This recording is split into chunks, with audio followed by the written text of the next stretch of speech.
The letter trembled in my hands, its crisp edges cutting into my fingertips. Full scholarship to Wharton Business School. The words blurred as tears welled up, but I blinked them back.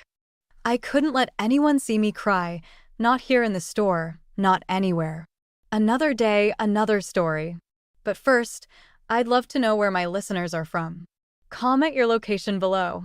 And hey, if you're enjoying these tales, consider becoming a permanent part of our family. Now, where were we? I'm Hannah, and this moment should have been the happiest of my life. Instead, I was hiding in the stockroom of Carter's general store, surrounded by towers of inventory that had become my prison for the past year. Hannah, where are you? These boxes won't unpack themselves. My father's voice boomed through the store, making me jump. I shoved the letter into my back pocket, my heart pounding against my ribs. Coming. I grabbed a random box, pretending I'd been working all along. The scholarship letter burned against my skin, a secret that could either save me or destroy everything.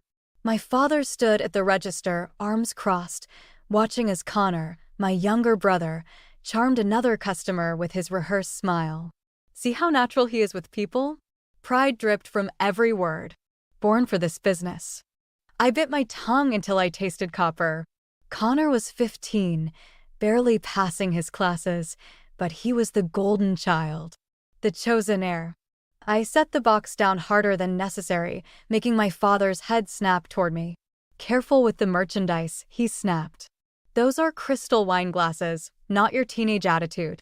The bell above the door chimed, and my grandmother Eleanor walked in, her silver hair gleaming in the fluorescent lights. My chest loosened slightly.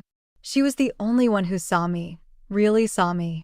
Hannah, darling, she called out, ignoring my father's presence.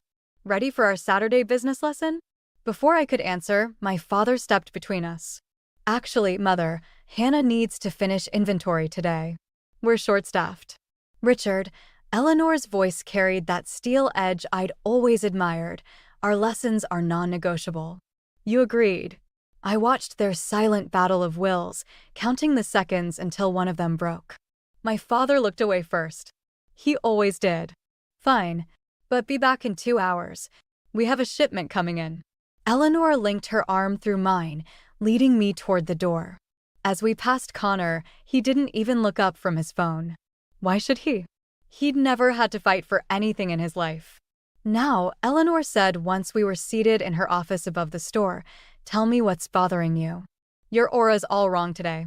I pulled out the crumpled letter, smoothing it on her mahogany desk. Her eyes widened as she read, then filled with tears. Oh, Hannah, this is wonderful. A full scholarship to Wharton? Your parents must be thrilled. My laugh came out bitter and hollow. I haven't told them. What's the point? They'll just say no, like they always do. Nonsense. This is your future we're talking about. Your parents will understand. Like they understood when I wanted to take that business course last summer, or when I suggested updating our inventory system. I stood up, pacing the room. They don't want me to succeed, Grandma. They want me to stay here, working for free, watching Connor inherit everything I've worked for. Eleanor's face hardened. Then we'll make them understand. Tonight, I'll host a family dinner to celebrate. No, please. 7 o'clock. No arguments. She reached for her phone. It's time your parents remembered who built this business from nothing. And who really has the final say. I left her office with dread coiling in my stomach. Tonight would change everything, but not in the way my grandmother imagined. Because what none of them knew was that I discovered something else last week, something that would tear our family apart. The scholarship wasn't just my ticket to freedom anymore. It was my weapon. And tonight, I'd finally use it. Grandmother's dining room felt like a courtroom. The mahogany table stretched between us like a barrier, my parents on one side, Eleanor at the head, and me, trapped between worlds. The scholarship letter lay in the center, pristine white against dark wood. Absolutely not. My father's wine glass hit the table hard enough to slosh red onto the white tablecloth. This isn't up for discussion. Richard, Eleanor's voice cut through the tension. Your daughter has earned a full scholarship to one of the most prestigious business schools in the country. This is an achievement worth celebrating. My mother's perfectly manicured nails drummed against her glass. The store needs her here. Family comes first, Eleanor. You taught us that. I taught you about ambition, Eleanor shot back. About building something from nothing. That's exactly what Hannah wants to do. I stared at the growing wine stain on the tablecloth, watching it spread like the poison in our family. Connor's empty chair mocked us. He was at soccer practice, naturally excused from this family crisis. Hannah knows her place, my father said, as if I weren't even there. The store is her inheritance. My inheritance? The words burst out before I could stop them. That's funny, considering how you parade Connor around as your successor. How you let him skip work whenever he wants while I'm trapped there 60 hours a week without pay. Without pay? Eleanor's head snapped toward my father. Richard, you're not paying her? My father's face reddened. She's learning the business. By stocking shelves and running the register? I pushed back my chair, standing. By watching Connor get praised for showing up once a week while I miss every school event, every social gathering. Everything that makes me feel human. Sit down, my mother hissed. You're embarrassing yourself. No, mother. I'm embarrassing you. There's a difference. I pulled out my phone, bringing up the photo I'd been saving. Just like there's a difference between managing the store and stealing from it. The room went deadly quiet. My father's face drained of color as I showed Eleanor the photo, a screenshot of doctored inventory records I'd discovered last week. What is this? Eleanor's voice was barely a whisper. Ask them where the money from the Wilson account went, I said. Or the Peterson supply order. Or the... My father lunged across the table, grabbing for my phone. Wine glasses toppled. My mother screamed. But Eleanor was faster, snatching the phone from my hand before he could reach it. Richard, she said, her voice trembling as she scrolled through the evidence. What have you done? Nothing that concerns you, mother. The store is mine now. The store, Eleanor stood slowly, belongs to me. Or have you forgotten who still holds the deed? My mother burst into tears, right on cue. We had expenses. Connor's private coaching, the country club membership. Stop. Eleanor's command froze us all. She turned to me, her eyes bright with unshed tears. How long have you known? A week. I found the discrepancies while updating the inventory sheets. The ones Dad said were a waste of time. My father's chair scraped back. This is ridiculous. Hannah's making up stories because she's jealous of her brother. Because she can't accept her role.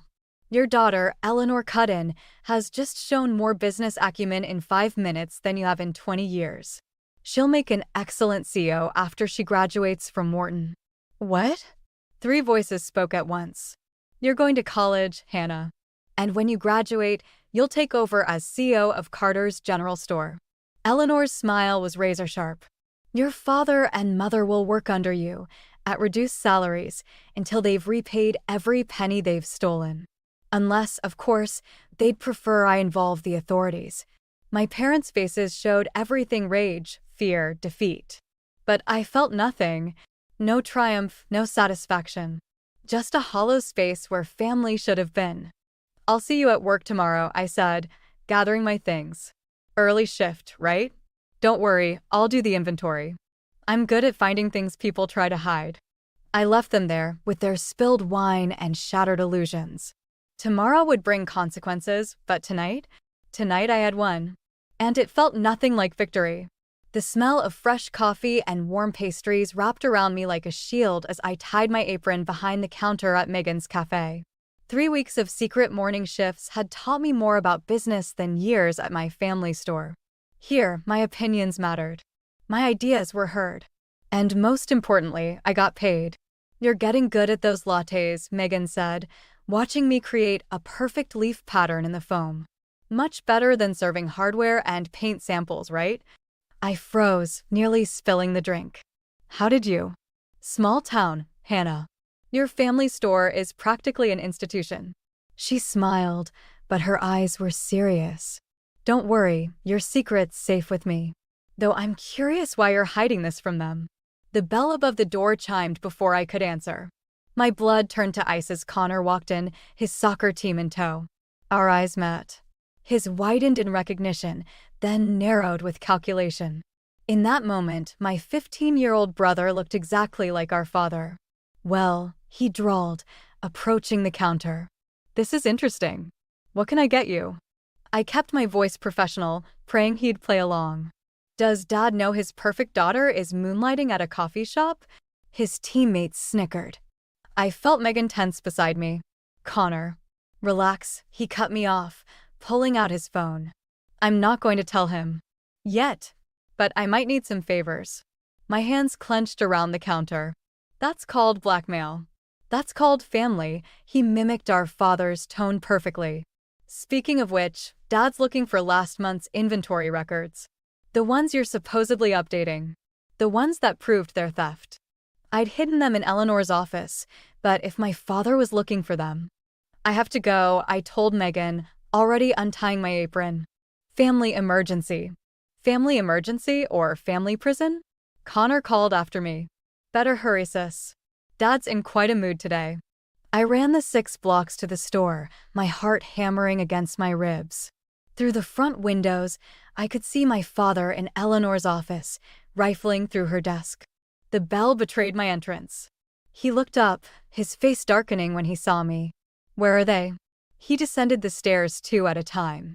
"The inventory records." "Where did you hide them?" "I don't know what you're talking about." But my voice shook, giving me away.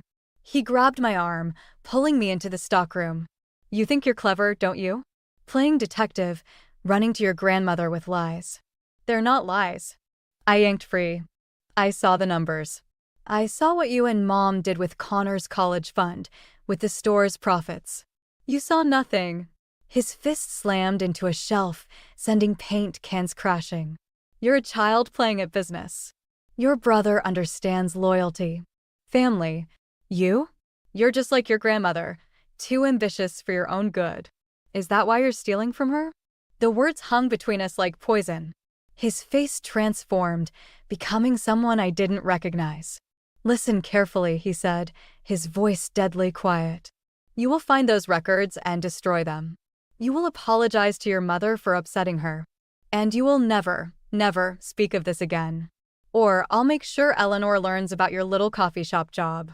How you've been lying to everyone, abandoning your duties here. Connor told you." Connor understands hierarchy. Position. Something you never learned. He straightened his tie, becoming the polished store manager again. "You have until closing to make this right.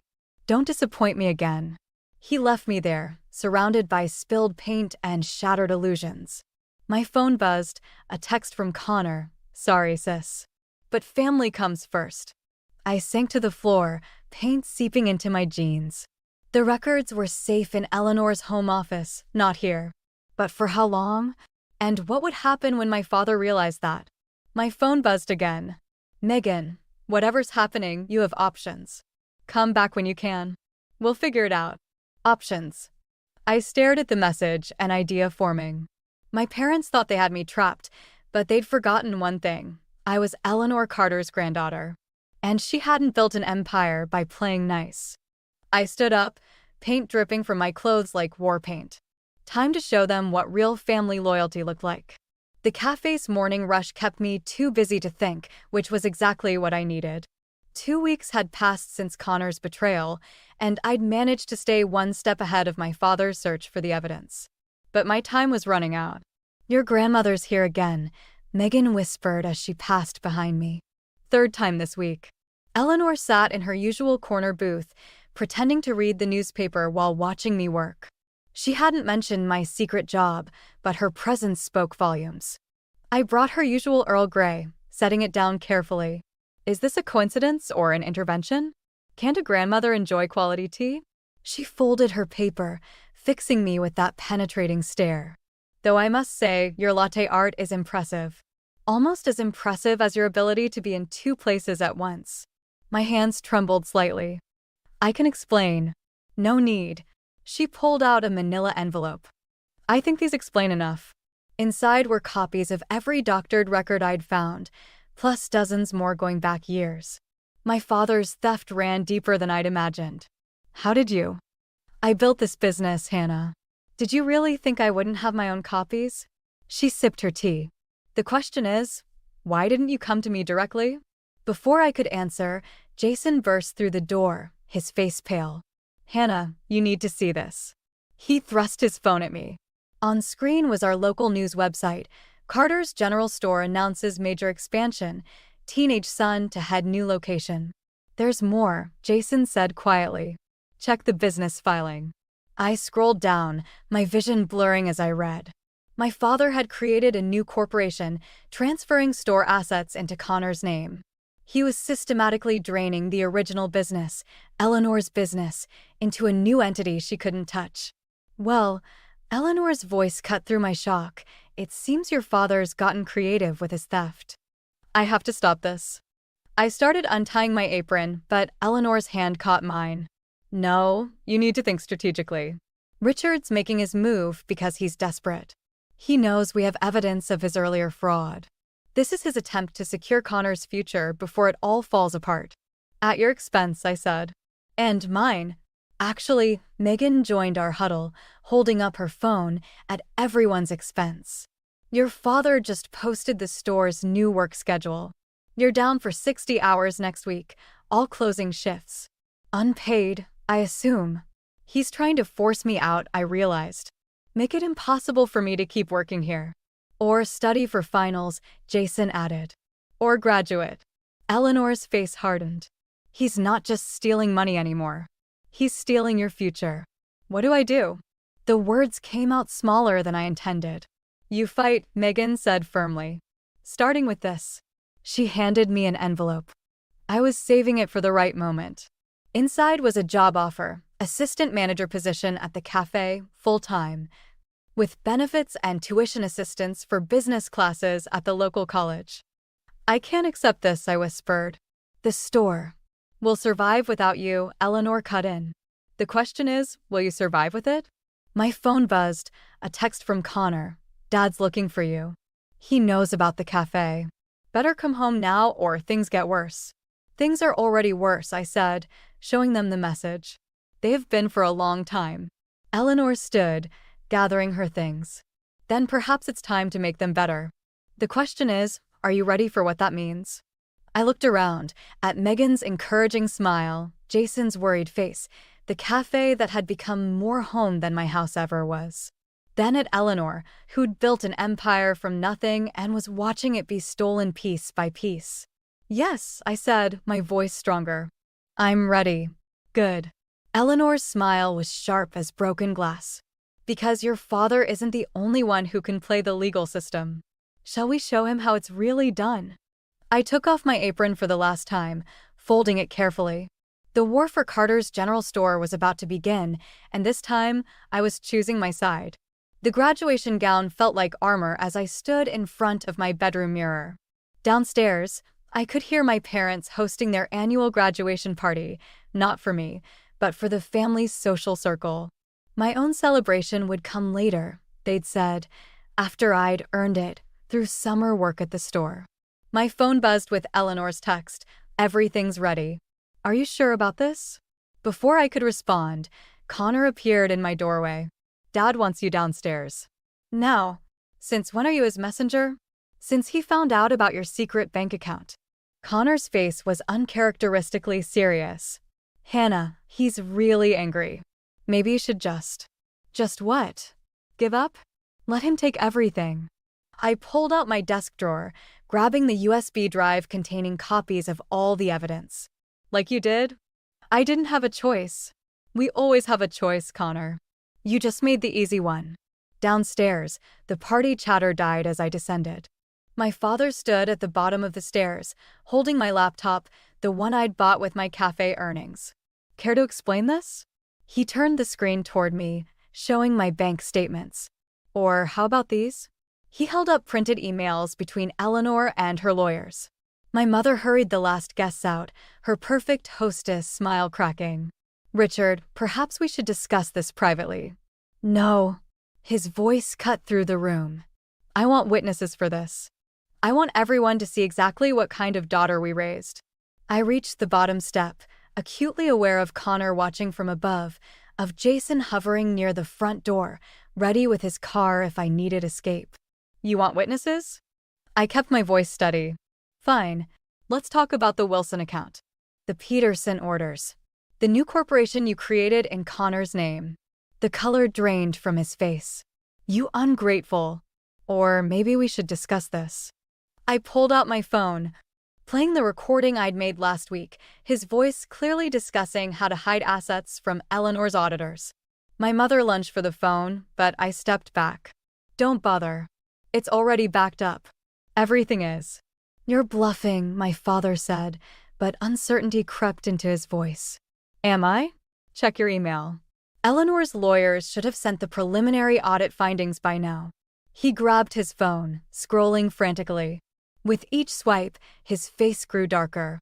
You're done here, he finally said, his voice deadly quiet. Pack your things. You have 30 minutes. Richard. My mother's perfect mask cracked completely. You can't. She's been working with Mother behind our backs, Linda. Planning to destroy everything we've built. Everything you stole, you mean. The words felt like fire leaving my mouth. Everything you took from Eleanor, from the store, from me. From you. He laughed, harsh and hollow. What could I possibly have taken from you? My childhood. My choices. My future. I pulled out my graduation cords, valedictorian, honor society, business club president. Everything I earned while you were grooming Connor to steal Eleanor's legacy. Connor's sharp intake of breath from the stairs was the only sound in the room. You have 29 minutes left, my father said. Use them wisely. I turned to the stairs, but Connor blocked my path. Wait, he said, his voice small. Is it true? About the new corporation? Ask him yourself. I pushed past him, heading to my room. Ask him what he's been teaching you about family loyalty. 28 minutes later, I stood on the front lawn with 2 suitcases and my laptop. Jason's car idled at the curb, and Eleanor waited in her Mercedes behind him. Hannah. Connor's voice made me turn. He stood in the doorway, holding something. You forgot this. He tossed me the USB drive I'd left on my desk, the one containing all the evidence. I didn't forget it, I said. I left it for you. Time to make your choice, little brother. I got into Eleanor's car without looking back. In the rearview mirror, I watched Connor stare at the drive in his hand, our father's shadow falling across him from inside. Sometimes burning bridges lights the way forward. I just hoped Connor would see the light before it was too late. Eleanor's study felt like a war room, with papers spread across her antique desk and lawyers' business cards scattered like ammunition. 3 days after being thrown out, I sat across from her, watching as she reviewed the final audit results. $500,000. She set down the report, her hands trembling slightly. My own son stole $500,000. A knock at the door made us both jump. Connor stood there, pale and determined. I found something else. He placed a laptop on the desk, our father's personal computer.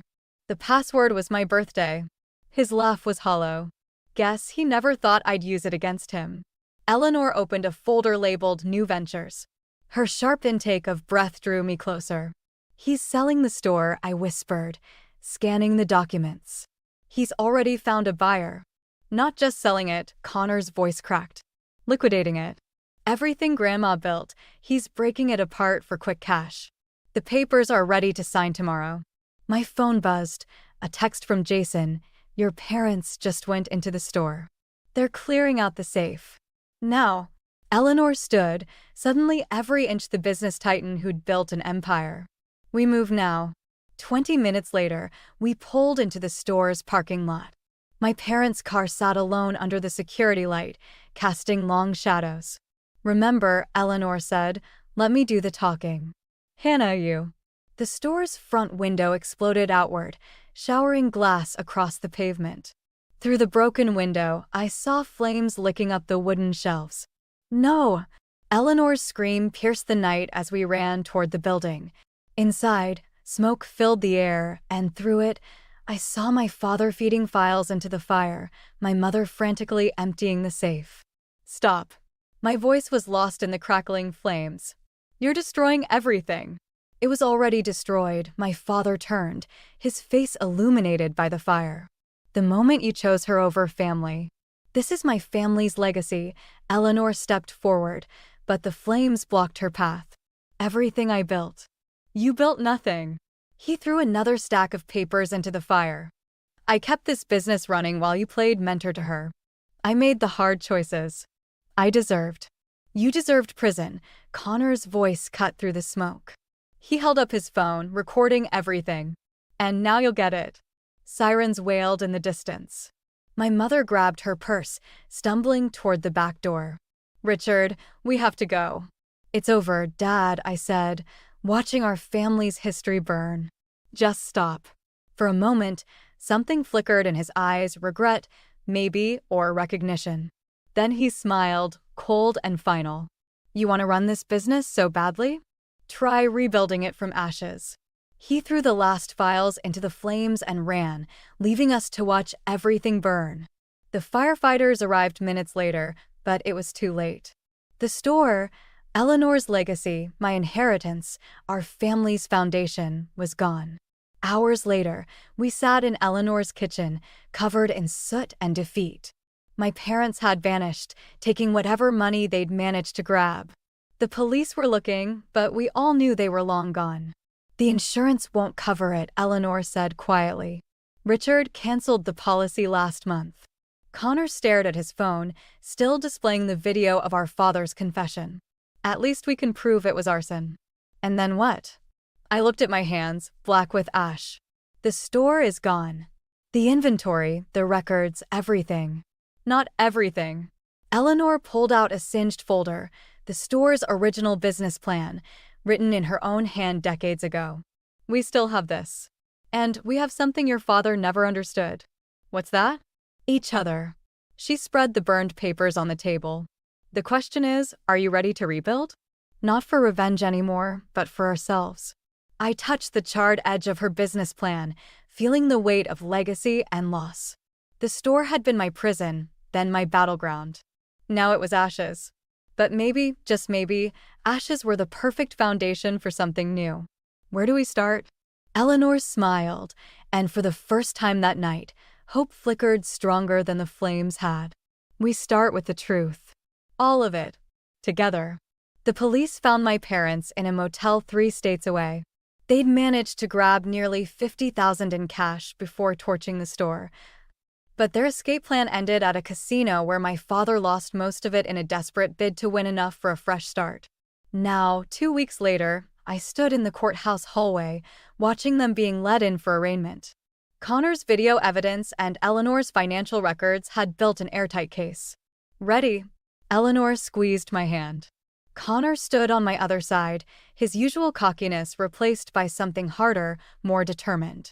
My father's eyes locked onto us as they passed. Still playing happy family? His smile was razor-sharp.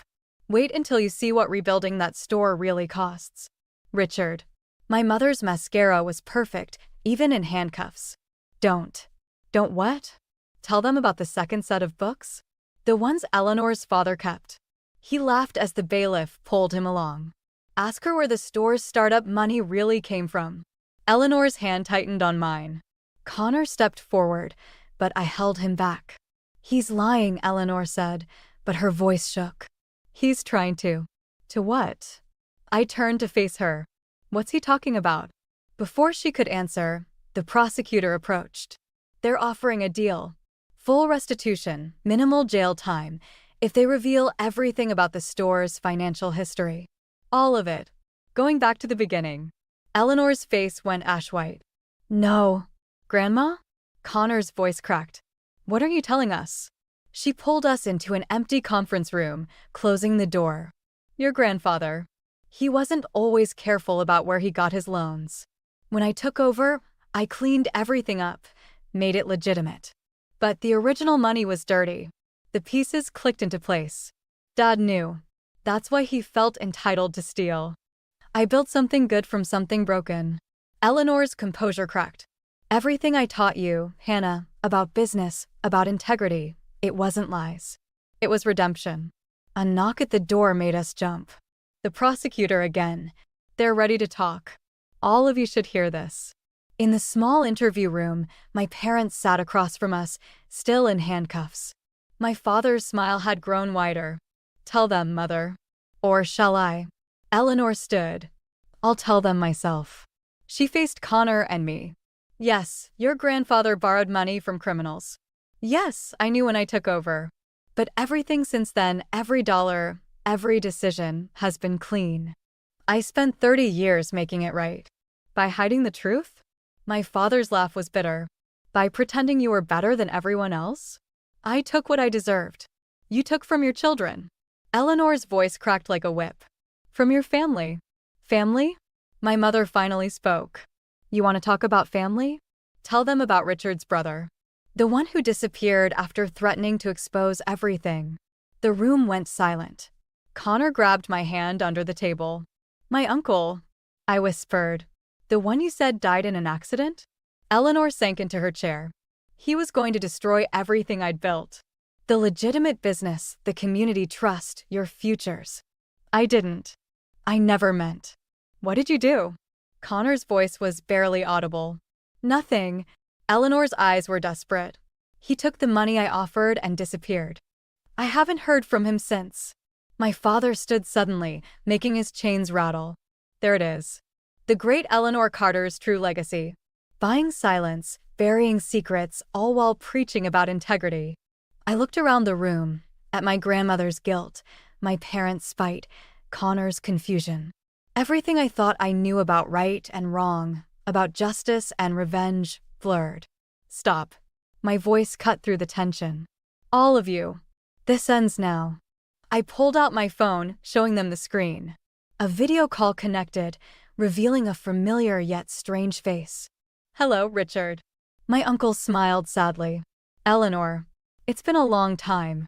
The truth about legacy, I realized, watching their faces crumble, isn't what we inherit. It's what we choose to do with it. And I was done letting the past poison our future. The new Carter's general store rose from the ashes with clean lines and fresh paint, but I kept one charred beam exposed near the entrance. Some scars deserve to be seen. Ready. Connor adjusted his name tag, assistant manager glinting under the morning sun. Through the windows, I could see Eleanor arranging the last display, her silver hair catching the light. Almost. I pulled an envelope from my desk. Inside was my acceptance letter to Wharton's Weekend Master of Business Administration program, not quite the full scholarship from before, but a different kind of victory. Beside it lay the plea agreement my parents had signed yesterday, trading full restitution for reduced sentences. The bell chimed. Uncle David walked in, looking more like family now than when he'd been just a ghost story. The suppliers are all on board. Clean contracts, transparent terms. And the old debts? I had to ask, though I already knew. Paid in full. He smiled sadly. Your grandmother made things right, Hannah. In her own way. Eleanor joined us, carrying a leather-bound ledger I'd never seen before. I found this in the safe deposit box. My father's original business plan. She traced the worn cover.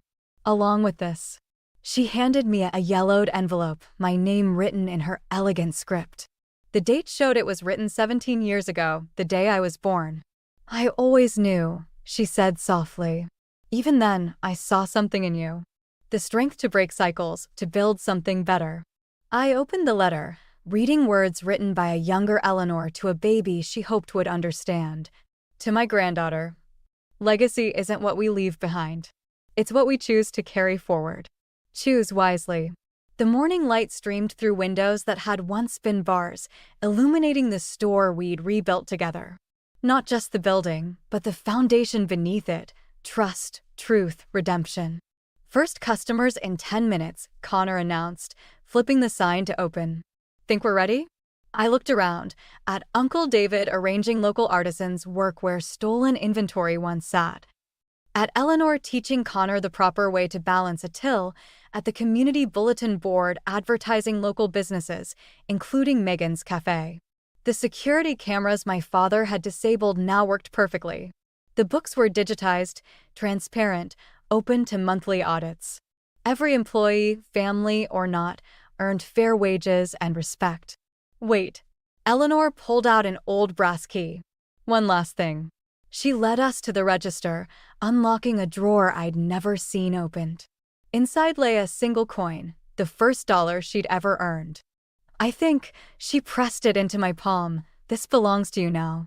The metal was warm, weighted with history both dark and light.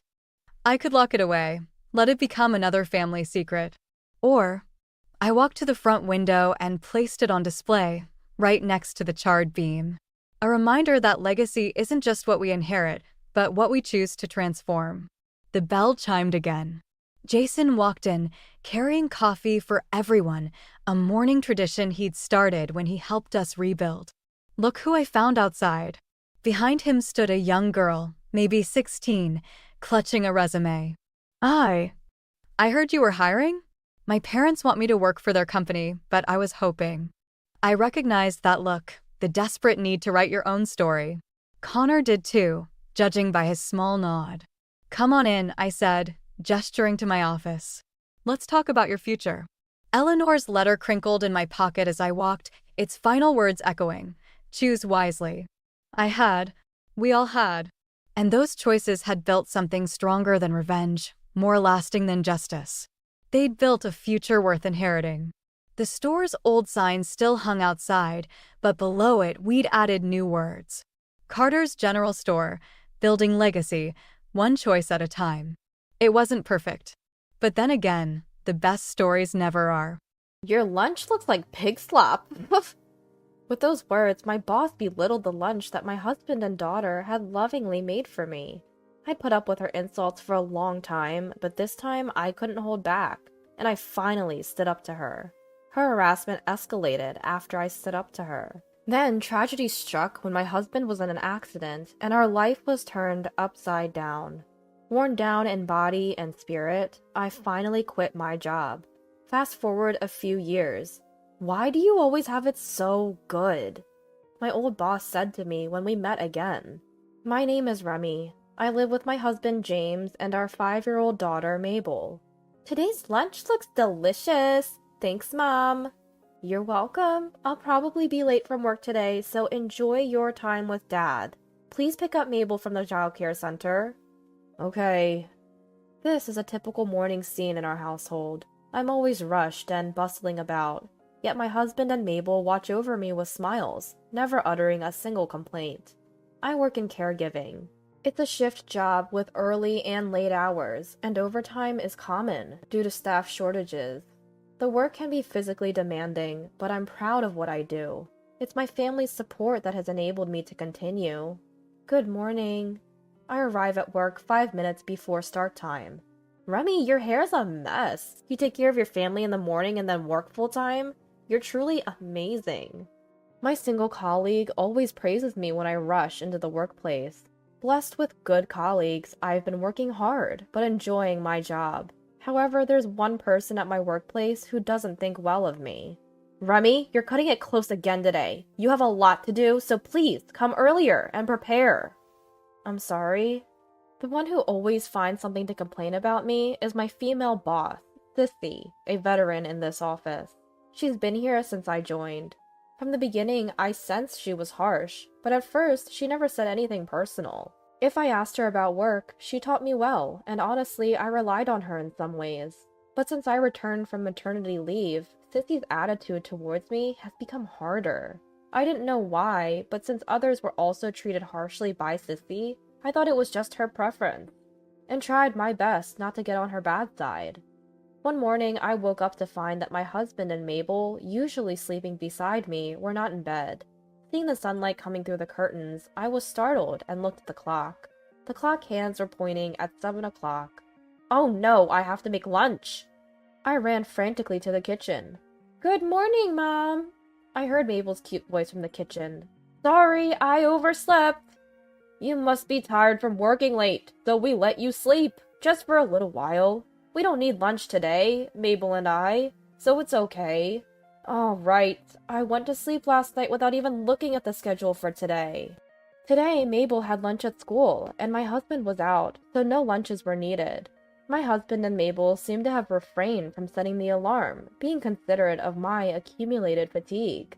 Mom, eat this. We made it together. Mabel said this, and she and my husband smiled at each other. In Mabel's hand was my lunchbox. It was packed with sandwiches filled with boiled eggs, ham, cheese, and chicken, along with vegetable sticks and fruits. You two made this for me? I was so surprised that my voice cracked. Recently interested in cooking, Mabel often helps prepare meals, but she's only 5 years old. She can't use the stove or knife without me watching. On the other hand, my husband usually only makes boiled eggs. These two seem to have made lunch for me. I felt like crying. Mabel, Dad, thank you so much. My feelings were so overwhelming that words could not convey them, and I hugged them both. Every time I eat the lunch you make, Mom, I get so energized. Today, eat this lunch and get energized too. Mabel's words made my husband smile too. How happy I am.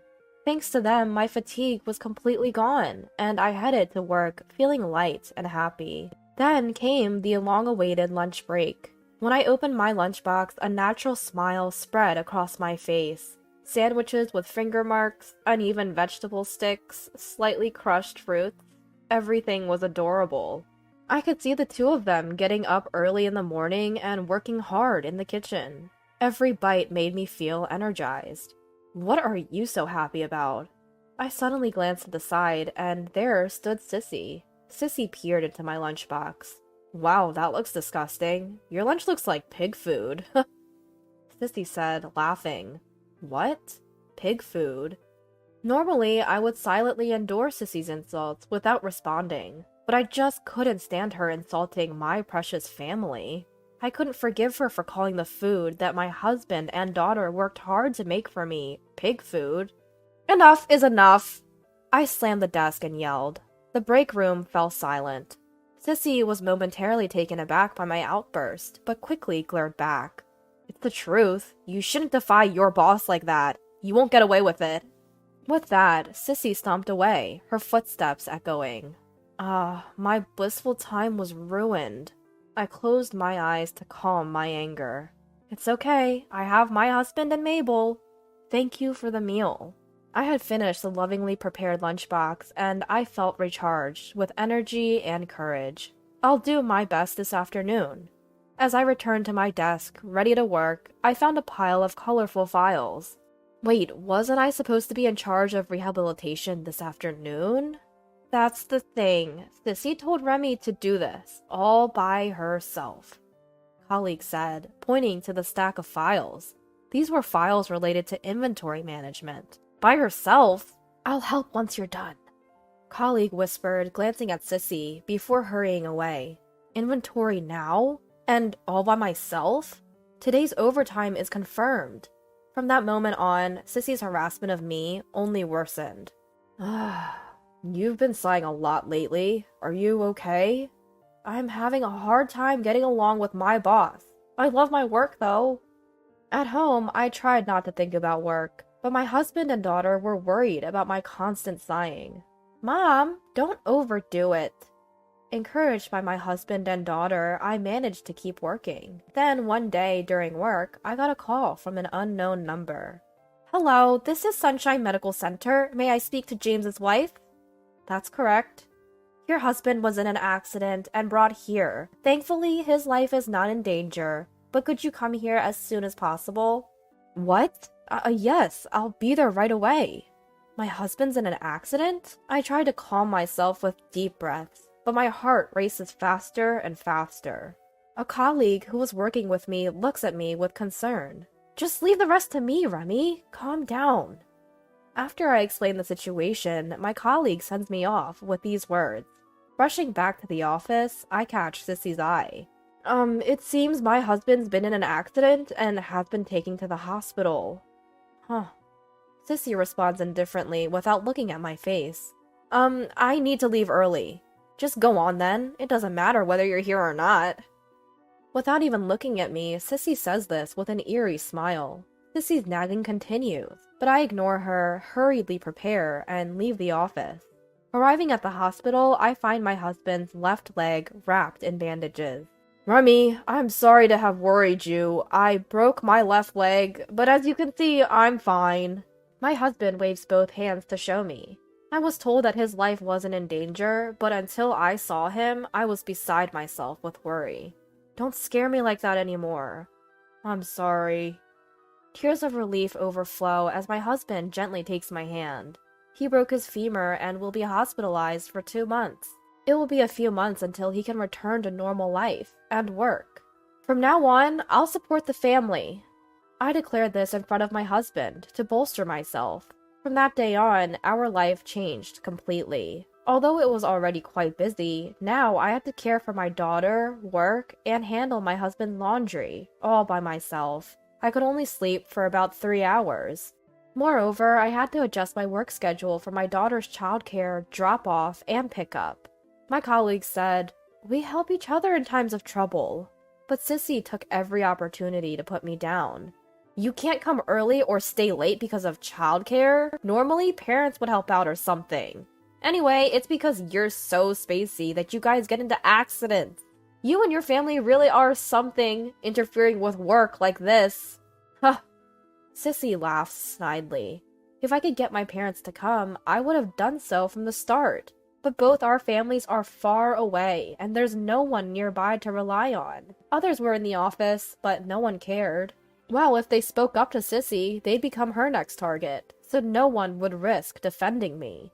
I was already feeling constrained by having others do my work, but being criticized not only for me, but also for my family, had shredded my heart. That evening, when I stopped by my husband's hospital, he patted the bed, beckoning me to sit. "Remy, something's wrong. You don't have to endure anymore." I had been desperately trying to be strong for the family, but my husband seemed to see right through me. I finally opened up to him about Sissy's harassment. After hearing everything, my husband quietly said, "Remy, don't push yourself anymore. How about resigning from that workplace? Money's not a concern. As long as you're smiling, our family will be happy." My husband's words began to heal my battered heart. "James, thank you." With that, I submitted my resignation the next day. "You're just quitting your job in the end, huh?" Ignoring Sissy's nagging to the very end, I tidied up my belongings and left the company I had worked at for 10 years. With extra time on my hands, I started cooking with my daughter, accompanying my husband in his rehabilitation, and cherishing the time spent with my family. From the outside, it seemed like I was selflessly supporting my daughter and husband, but in reality, they were the ones helping me. Spending time with the two of them rejuvenated my stress-weakened heart, and I began to feel happy every day. "Mom, let's bake cookies today." "Sure, we ran out of butter, so let's go buy some." Now I have time to leisurely make sweets with Mabel after she gets back from the childcare center. Hoping for this blissful time to continue, I decided to seriously start studying. 4 years later, after finishing shopping and waiting for the elevator, I was called from behind. "Remy, long time no see." A familiar voice. My body twitched in response. Turning around, the voice indeed belonged to my former boss, Sissy. I was at a loss for words, but Sissy continued. "I live on the top floor here." "Oh, really?" I had been tense until then, but Sissy's words made my lips loosen. I shifted into work mode. "Thank you for renting from us." What do you mean?" Sissy couldn't understand my words. "The owner of this high-rise condo is my husband." "What are you talking about?" Sissy's eyes darted around. In fact, my husband had bought this high-rise condominium when it was newly built 4 years ago. Then, right after that, he had an accident. While he was hospitalized, I quit my job and started studying frantically, taking over the owner's duties for the condo in place of my husband. Feeling suited for the owner's role, I continued to support my husband, even after he was discharged. I continued my studies, and now I own and manage a condominium myself. How do you like our high-rise condo? The view from the top floor is stunning, isn't it? By the way, a new condominium was built in the neighboring city recently, and I am the owner there. It's close to the station and very convenient. If you know anyone who wants to live in a condo, I can give you a brochure." "Shut up!" I was eagerly pitching, thinking that someone living on the top floor would likely have money. But Sissy interrupted my words, screeching. Why do you get to have all the good things? She's not my boss anymore, so I'll tell her what I really think. I made up my mind to do just that. What are you talking about? Working hard only to be belittled by you. What's so good about that? Sissy's face twisted in anger. You have a loving family, don't you? What? Sissy looked down, murmuring softly. If I had children, I wouldn't feel so miserable. Then Sissy revealed her inner thoughts in a voice so soft it was barely audible. According to her, she had married, but was unable to have children. She wanted them, but things didn't work out with her husband, who desired children too, and they divorced. As a result, all that remained for Sissy was her job, and she worked tirelessly to outperform everyone else. But every time she saw younger people getting married, having children, and taking a year of parental leave, she felt miserable. My busy mornings, rushing into work, seemed to her a symbol of happiness, and she was actually envious. At the same time, she couldn't stand my apparent happiness, blessed with a child and husband, and that's why she was harassing me. Hearing this didn't bring up any sympathy in me. Mixing personal feelings with work and harassing your subordinates is the worst thing a boss can do. I lost my job because of you. What you did is unforgivable. I said that and rode the elevator alone, closing the door. Sissy didn't apologize until the end and just stood there, looking down. Now, 3 months later, Sissy moved out of the apartment building. Rumor had it that after I quit, Sissy started targeting other staff who were raising children and continued harassing them, as she did to me. During this time, the company established a harassment consultation service due to stricter compliance in recent years. One day, there was an anonymous tip about Sissy's harassment, and the company conducted an internal investigation. They confirmed the facts and also uncovered that I had been forced to resign due to the harassment. Taking the situation seriously, the company decided to demote Sissy and transfer her to a lower-paying department. As a result, Sissy could no longer afford her rent and had to leave the high-rise apartment building. It's only what she deserved. My husband, who had been worried that Sissy might harass me again, seemed genuinely relieved that she had left the high-rise apartment building. I'm really thankful that you encouraged me to resign back then. Me too. I'm always thankful to Remy. Let's keep it going. With that, my husband reached out his hand. We shook hands and looked up at the vast sky. Our family's future will surely continue, just like this sky. Surrounded by the clear sky, we felt happiness in our everyday life together, as a trio. From the bottom of my heart, I wished to continue this way forever. The numbers jumped out at me from the bank statement like accusatory fingers. $20,000 transferred to an account I didn't recognize. Then another $15,000 2 weeks later. My hands trembled as I scrolled through my parents' online banking history, each new discovery hitting harder than the last. I'm Hope, and I just found out my golden boy brother is bleeding our parents dry. Everything okay, sweetie? My mother's voice floated up from downstairs. The coffee's getting cold. Coming, I called back, my voice steadier than I felt. I minimized the browser window, muscle memory from years of hiding things from my family. Not my secrets this time, Lucas's. The Sunday morning ritual at my parents' house hadn't changed in 20 years. Coffee, pastries, and endless conversations about Lucas's latest ventures. His football glory days. His business ideas. His perfect life with his perfect wife and perfect kid. I descended the stairs, each step heavy with the weight of what I'd discovered. Mom stood at the kitchen counter, arranging Danish pastries on her grandmother's china plate. Dad sat at the table, hidden behind his newspaper. Lucas called earlier, Mom said, beaming. He's finalizing that big deal he was telling us about. Isn't it exciting? The coffee turned bitter in my mouth. What kind of deal? Oh, you know your brother. She waved her hand dismissively. Always thinking big. He just needed to move some money around temporarily. Your father and I are happy to help. Dad lowered his paper slightly. Karen, maybe we shouldn't. Tom, he's our son. Of course we help. Her tone carried that familiar edge, the one that shut down any questioning of Lucas's choices. I gripped my coffee mug tighter. How much did he need? Just a small loan. Mom's smile flickered. Nothing for you to worry about.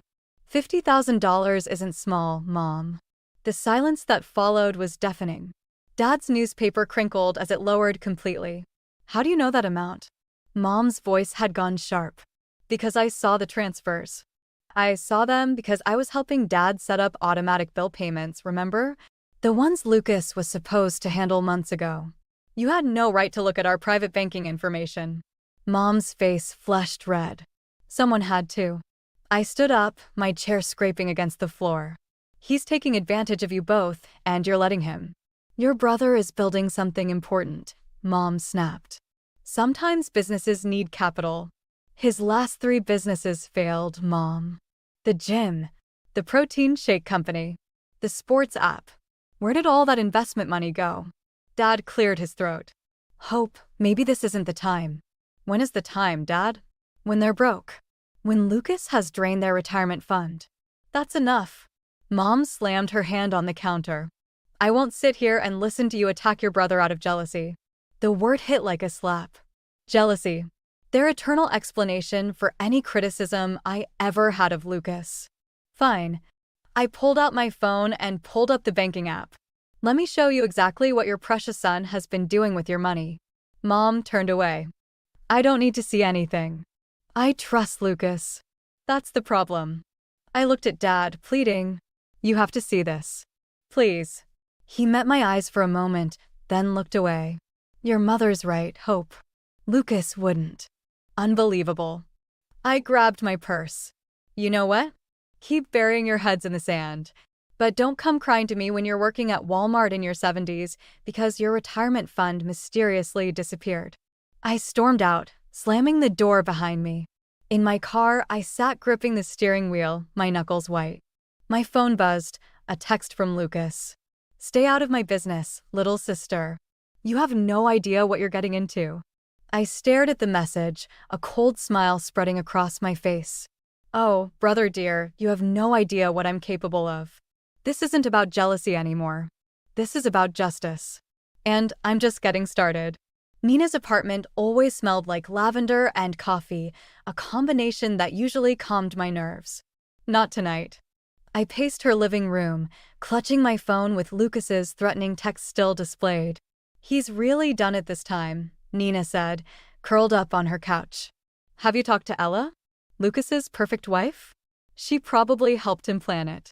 I stopped pacing, remembering something. Although what? Last month at Tommy's birthday party, she seemed off. Kept checking her phone, barely touched her food. When Lucas started bragging about his new business venture, she practically flinched. Nina leaned forward. You think she knows? Before I could answer, my phone rang. Dad's name flashed on the screen. I answered on speaker. Hope, your mother and I discussed it, and we're having a family dinner tomorrow night. Lucas will be there. We need to clear the air. My stomach clenched. Clear the air? Or gang up on me? That's not fair. His voice carried that familiar note of defeat. We're trying to keep this family together. By letting Lucas steal from you? It's not stealing when we agreed to help him. Mom's voice cut in. She'd been listening the whole time. You're coming to dinner. 7 o'clock sharp. The line went dead. Nina raised an eyebrow. Perfect, I said, a plan forming. I'll bring proof. The next evening, I arrived at my parents' house armed with bank statements and screenshots. Lucas's car already occupied the driveway, his precious Mercedes that probably cost another chunk of our parents' savings. Inside, the tension was thick enough to choke on.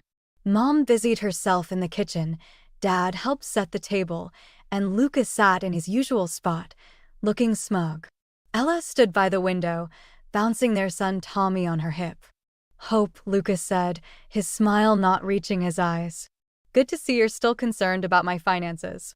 Someone has to be. I dropped my bag beside my chair. Since you're clearly not. Children, Mom warned from the kitchen. Not in front of Tommy. Ella suddenly spoke up. I should put him to bed upstairs. It's past his bedtime anyway. As she passed me, her eyes met mine for a split second. Something in her expression made me pause. Fear? So, Lucas said once Ella was gone. Let's hear it. What horrible accusations are you bringing to dinner? I pulled out the bank statements. These transfers, for starters. $50,000 in 2 weeks? That's just the beginning, isn't it? I told Mom and Dad about those transfers. He leaned back, relaxed. They're investments in my new tech startup. Everything's properly documented. Really? I slid another paper across the table.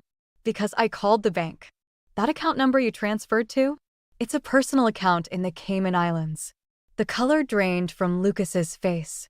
Mom set down a casserole dish with enough force to rattle the plates. Hope, that's enough. How do you investigate your brother like some kind of criminal? Because he is one. I stood up, hands shaking. He's not investing anything. He's stealing their retirement money and hiding it offshore. And I bet Ella has no idea. Leave my wife out of this, Lucas snarled, standing too. Why? Afraid she'll find out where the money's really going. A crash from upstairs made us all freeze. Ella appeared at the top of the stairs, white-faced. Tommy's fine, he just knocked over a lamp, but… She held up her phone. Lucas, why is there an email about plane tickets to Buenos Aires? The silence that followed was deafening. Lucas's face transformed from anger to something I'd never seen before, pure panic. Ella, honey, I can explain. Explain what? I cut in. How you're planning to disappear with our parents' money. Dad finally spoke, his voice barely a whisper. Lucas, tell me this isn't true. But Lucas was already backing toward the door, his mask completely shattered. You don't understand. None of you understand what it's like trying to live up to everyone's expectations. I just needed a fresh start. With stolen money? Ella's voice cracked. Were you going to tell me about Argentina, or just disappear with our son? Mom sank into a chair, her world visibly crumbling. And in that moment, watching my perfect brother's life implode, I felt no satisfaction, only a hollow ache for what our family had become. Lucas bolted for the door. But this time, running away wouldn't save him. I had more evidence, and now I had something even more valuable, Ella's attention. The real war was just beginning. Grandpa Henry's bookstore always smelled like old paper and pipe tobacco, even though he'd quit smoking years ago. I found him in his usual spot, perched on a wooden stool behind the counter, examining an ancient ledger through his reading glasses. I need your help, I said, dropping a thick manila folder on the counter.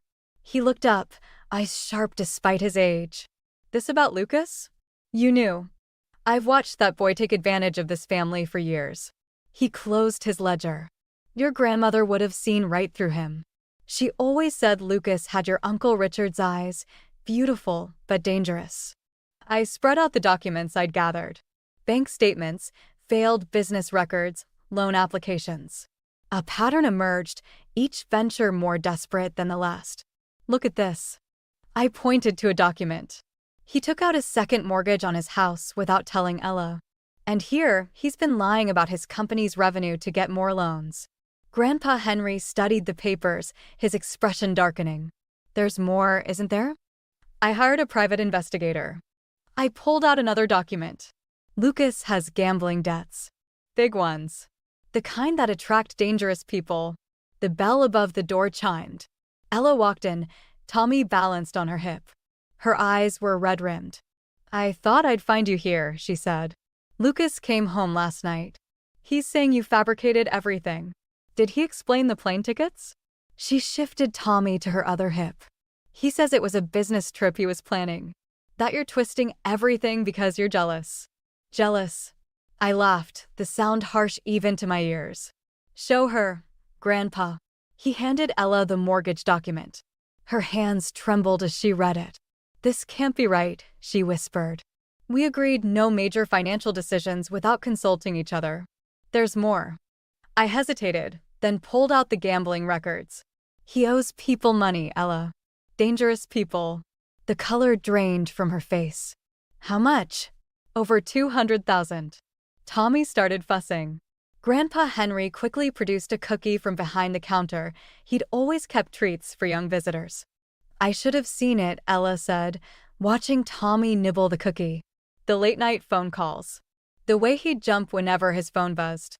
Last week, I found him in our home office at 3 in the morning, shredding documents. The bell chimed again. My mother burst in, face flushed with anger. "Hope, what have you done?" she demanded. "Lucas is talking about leaving town because of your accusations. He says you're trying to destroy him." "Karen," Grandpa Henry's voice carried a warning. "Before you defend your son, you might want to see these." "I don't need to see anything. You've always taken Hope's side." "Mom." Ella's voice cut through the tension. "Look at the documents. Please. For Tommy's sake." Something in Ella's tone made Mom pause. She took the papers with obvious reluctance. As she read, her hands began to shake. "This must be a mistake. Lucas wouldn't." "He already has," I said quietly. "And if we don't stop him, he's going to drag this whole family down with him." The sound of screeching tires outside made us all jump. Through the store's front window, I saw Lucas's Mercedes pull up sharply. "He followed me," Ella whispered, clutching Tommy closer. Lucas burst through the door, his usual polished appearance disheveled. His eyes landed on the documents spread across the counter. "You just couldn't leave it alone, could you?" he snarled at me. "Had to play detective, had to ruin everything." "You ruined it yourself." Grandpa Henry stood, his voice stern. "Now step back from my granddaughter." Lucas's phone buzzed. He checked it, and for a moment, raw fear flashed across his face. "You don't understand," he said, his voice cracking. "These people, they want their money by midnight. All of it. If I don't pay, then what?" I challenged. "More theft? More lies? Or were you planning to run and leave Ella and Tommy to deal with your mess?" The look in his eyes told me everything.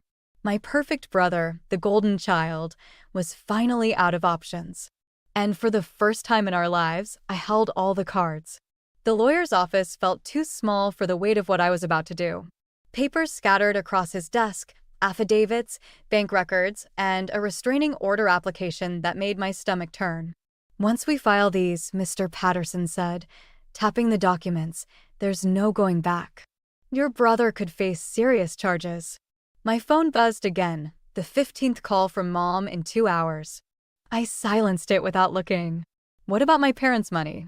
"We can freeze the accounts immediately," but he hesitated. "There's something else you should see." He slid a document across the desk. A deed transfer, dated 3 days ago. My parents' house, their home of 30 years, now belonged to one of Lucas's shell companies. The room tilted sideways. "They don't know, do they? Based on these signatures." He adjusted his glasses. "I'm almost certain they're forged." A knock at the door made us both jump. Dad stood there, looking older than I'd ever seen him. "Hope." His voice cracked. "We need to talk." Mr. Patterson gathered the papers. "I'll give you two a moment." Once we were alone, Dad collapsed into the vacant chair. "Your mother doesn't know I'm here. Did Lucas tell you about the house?"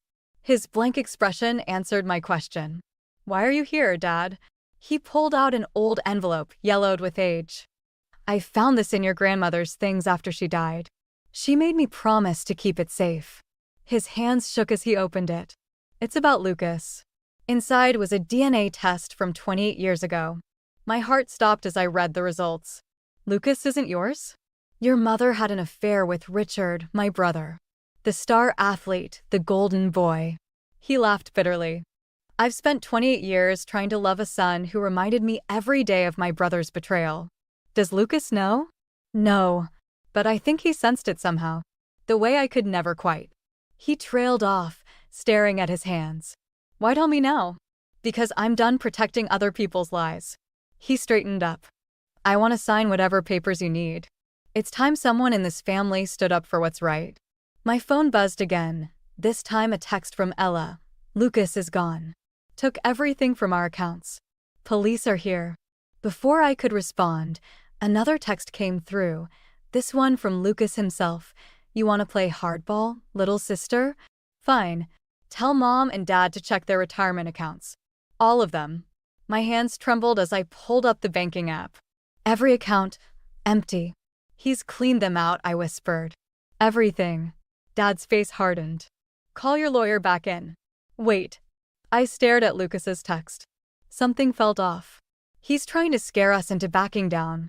But why now? I dialed Nina. Remember that background check you ran on Lucas's new business partner? The one who doesn't exist? Yeah, why? I need you to check something else. Look for any recent property purchases under his name. I heard keyboard clicks, then a sharp intake of breath. Hope, he bought a plane ticket. Private charter. Tonight. Where to? Venezuela. No extradition treaty. Dad was already on his feet. I'm calling the police. No. I grabbed his arm. If we spook him now, he'll run immediately. We need to play this smart. I turned back to the lawyer's documents. How quickly can we freeze everything? With your father's signature? Within the hour. I met Dad's eyes. Are you sure about this? Mom will never forgive you. Your mother's forgiveness stopped mattering the moment she chose Lucas's lies over our family's future. He picked up the pen. Do it. As he signed the papers, I felt the weight of 24 years of being the overlooked child, the second best, the afterthought. But now, watching my father finally choose truth over comfort, I realized this wasn't about revenge anymore. This was about justice. And sometimes justice means burning everything down to save what matters most. I pulled out my phone and dialed one last number. Ella? Get Tommy and pack a bag. I know where Lucas is going, and I need your help to stop him. The private airfield sprawled before us, dark except for the runway lights cutting through the fog. Ella clutched Tommy to her chest in the passenger seat while Nina worked her laptop in the back. His flight's scheduled for midnight, Nina said. We have 40 minutes. My phone lit up with Mom's face. After 3 days of silence, she was calling now. I answered on speaker. Where are you? Her voice cracked. Lucas just called. He's saying terrible things about your father, about some DNA test. Is it true? I kept my eyes on the airfield's entrance. About Uncle Richard? The silence stretched too long. We need to talk about this as a family. Like we talked about Lucas stealing your retirement? Or forging your signatures? Or, he's your brother. No. The word felt like glass in my throat. Apparently he's not. A security guard approached our car. I flashed Ella's ID. She'd called ahead, playing the dutiful wife one last time. You don't understand, Mom continued. Lucas is in trouble. Real trouble. There are men looking for him. Dangerous people. I know about the gambling debts. No, it's worse. Her voice dropped. They're saying he laundered money for them. If he doesn't deliver tonight. Headlights swept across the parking lot. A black SUV pulled up near the private hangar. I have to go. I hung up as 2 men in dark suits emerged from the SUV. They didn't move like businessmen. Those aren't debt collectors, Nina whispered. Hope, what are we doing here? My phone buzzed with a text from Lucas. If you're here to stop me, don't. These people will kill me if I don't deliver. Take Tommy, Ella said suddenly, passing her son to Nina. I'm going to talk to him. Ella, wait. But she was already out of the car, walking toward the hangar.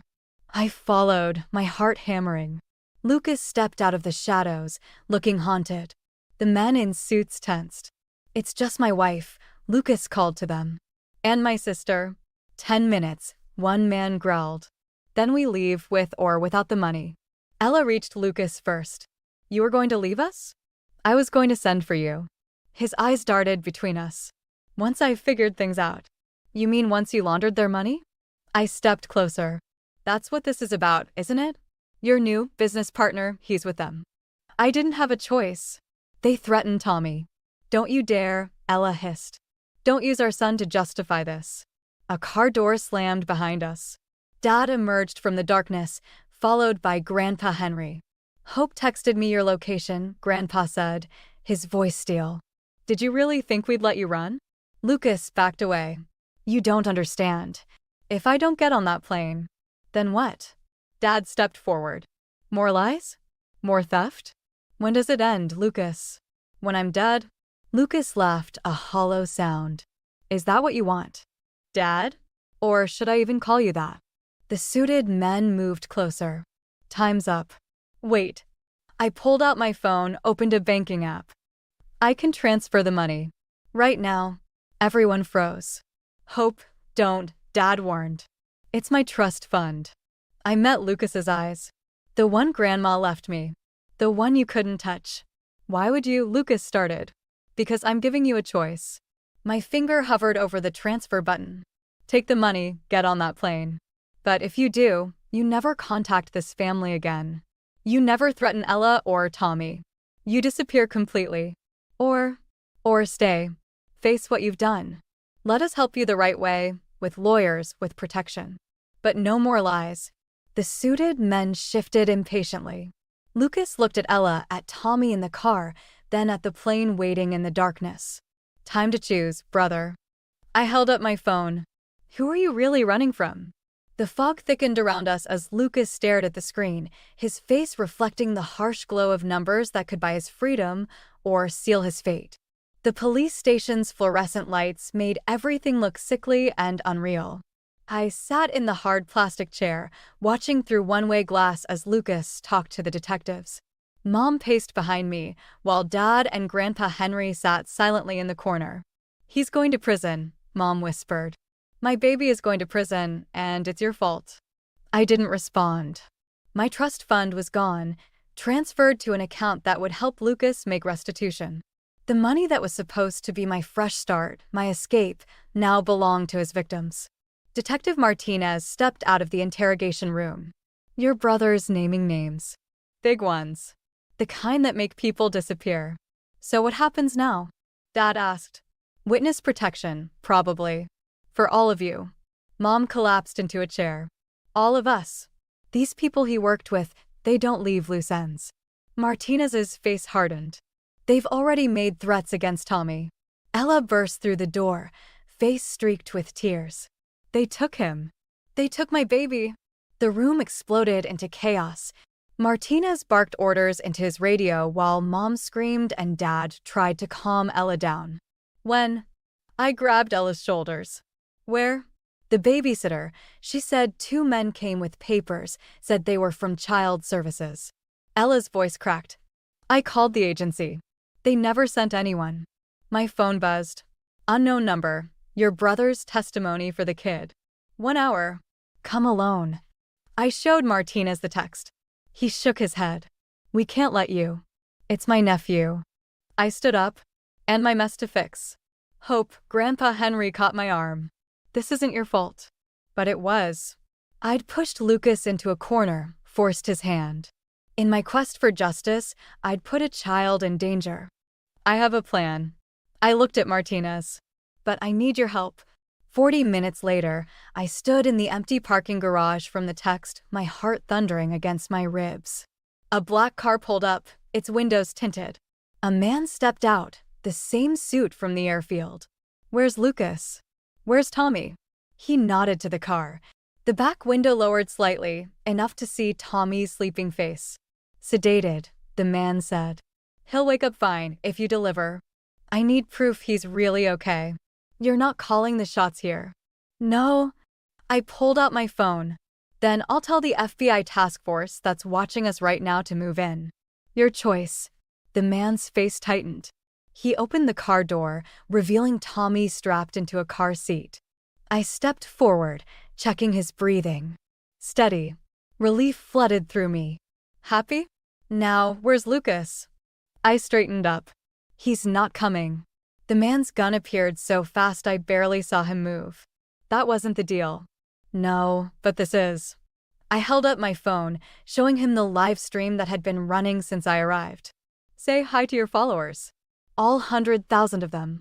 His eyes widened as he saw the viewer count climbing. Amazing what a viral post about kidnapping can do. #SaveTommy is trending. I took another step forward. The whole city is watching. Police are probably already on their way. So here's my counteroffer. Leave Tommy, walk away, and this video doesn't include your face. You stupid bit. Police sirens wailed in the distance. The man's head snapped toward the sound. Tick-tock, I said. He backed toward his car. This isn't over. Yes, it is. Because if anything happens to my family, any of them, this video shows exactly who to blame. He peeled out of the garage just as police cars swarmed the entrance.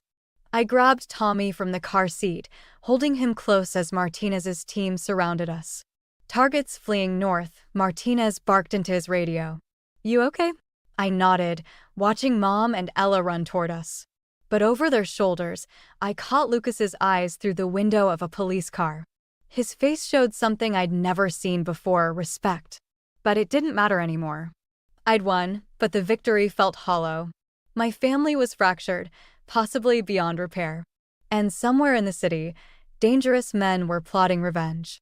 The war wasn't over. It was just changing battlefields. The safe house felt like a cage. 3 weeks of protective custody had worn us all down. Mom barely spoke, Dad buried himself in paperwork, and Ella spent hours staring out windows, Tommy clutched to her chest. Martinez arrived at sunset, his face grim. We found them. The whole operation. But what? He handed me a phone. "Lucas wants to talk to you. Only you." I stepped onto the back porch, away from the family's prying eyes. "What do you want?" "They're going to kill me." Lucas's voice shook. "The FBI raid missed some people. Important people. They think I'm the leak." "Aren't you?" "Not the original one." He paused. "Hope, I need to show you something. Something that changes everything." "No meetings," Martinez said. "It's about Dad. And Uncle Richard. And why Mom always protected me." His voice dropped. "There's so much you don't know." The line went dead. A text followed with an address, the old high school football field where Lucas had been king. Martinez caught me at the door. "You're not going." I showed him the text. "You can watch from a distance. But he'll only talk to me." "It's a trap." "Probably." I grabbed my keys. "But I need to know the truth." The football field was dark except for one set of lights illuminating the 50-yard line. Lucas stood there, looking small against the empty bleachers. "I'm here," I called out. "Talk." He turned, holding a manila envelope. "Did you ever wonder why Mom couldn't let me fail? Why she pushed so hard? Because you were her golden boy. Because I was her shame." He pulled out old letters. Richard wasn't just Dad's brother.